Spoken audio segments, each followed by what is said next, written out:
So, I got lost in Whalley Range with a Thai banquet for 6 on me back. It must have been a Friday night, because Gary Davis was playing Talking Heads Road to Nowhere on me headphones, and I thought, too right, where the hell's 23 Chatsworth Grove? I'd already been hanging around Siam Smiles takeaway for half an hour, while Zhang perfected his cow pad. There I was, stuck in the foyer, necking coffee and watching Gogglebox without the sound on. I was out of the cold, but there were 3 other orders pinging away on the app while I was waiting on the bean sprouts. It was costing me, so I was really climbing the wall and ready for the off. Anyhow, 9:30, Zhang came up with the goods and I was away. It's a wilderness down that end of the range, and I seemed to be going round in circles, juddering over the same cobbled areas. Ugh, I hate those sodding things. Right bollock jogglers, even on a class bike like mine. Plus, I swear this Staffy Cross was out to get me. I kept seeing it, silhouetted at the end of alleyways, biding its time till I came round again. Anyway, after a bit I found it, number 23. The lights were on, but there was no answer. By this time, I'm bursting for a wee, thanks to those coffees at Siam Smiles. So I get on the phone, find they're all students, celebrating the end of lockdown at the pub. No probs, mate. We'll be back in 2.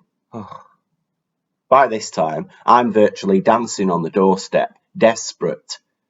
Looks bad, I thought, irrigating their garden, risking the company's reputation. Deliveroo. But through the passage, through the side gate, there's a lot of shadowy thick shrubbery. And anyway, their back in 2 will probably be more like 5. So I stumbled off behind this bush.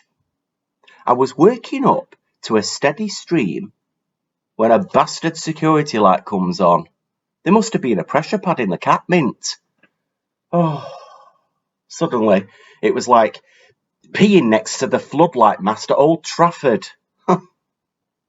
I stepped backwards, hopefully out of view, managed to tread on something, felt it snap.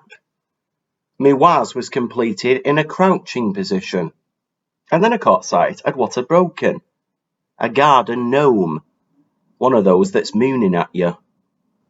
It had cracked apart at its weakest point, and I was left, picked out in the glare of a super trooper, holding 2 halves of a gnome's bum, one in each hand.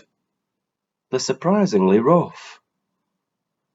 Just then, the students descended. All right, mate. Sorry about the wait. Just a few scoops. King saviour you are with this banquet. Do you want some flied lice, pal? No. You're all right. On to the next job. Pizza drop. Better get off. But they wouldn't let me go, telling me what a racket the gig economy is. As if I didn't know. You're not leaving till you've had some scran. Liam, give him them 2 Scotch eggs you nicked off Chantel's plate. So, I'm wobbling off down the road with a pair of Scotch eggs seductively nestling under my lycra. By the time I got to Dudley Road, I thought, why not? I hadn't eaten since that handful of prawn crackers at Siam Smiles, and I don't mind a Scotch egg, me. After all, Boris classed them as a substantial meal back in December. I could scoff one now, and in the event of an emergency, I could sacrifice the other to the Staffy Cross. Well, when I whipped them out, I creased up laughing. Sitting there, in the palm of my hand, they reminded me of my intimate encounter at the shrubbery. Another pair of gnome's arse cheeks.